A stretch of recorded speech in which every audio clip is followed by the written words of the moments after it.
அன்பான இஸ்லாமிய பெருமக்கள், உங்கள் அனைவருக்கும் என்னுடைய வணக்கம்.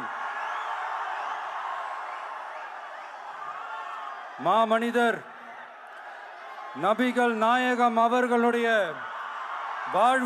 வாழ்க்கையை பின்பற்றி அவரு அரசியல் வரதான் மசாஜ் பண்ற மாதிரி இருக்கு. நான் வரப்போற அரசியலுங்கிறது அப்படி சொல்றாரு, அழகா சொல்லிக்காரு.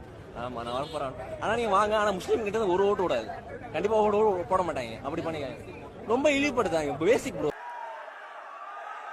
மனித நேயத்துக்கும் சகோதரத்துவத்தையும் ஃபாலோ பண்ணி இங்க இருக்கிற அனைத்து இஸ்லாமிய சொந்தங்களுக்கும் என்னுடைய இந்த அன்பான அழைப்பை ஏத்துக்கிட்டு நீங்க எல்லாரும் வந்து கலந்துகிட்டதுக்கு மிக்க மிக்க மகிழ்ச்சி. திரும்ப திரும்ப முஸ்லிம்ஸ வந்து ரொம்ப தீவிரவாதியாவே காட்டிட்டே இருக்கீங்க. இன்னும் எத்தனை நாள் காட்ட போறீங்கன்றது எனக்கு புரியல. ஏன்னா நேரவாயி, இது நாரவாயி.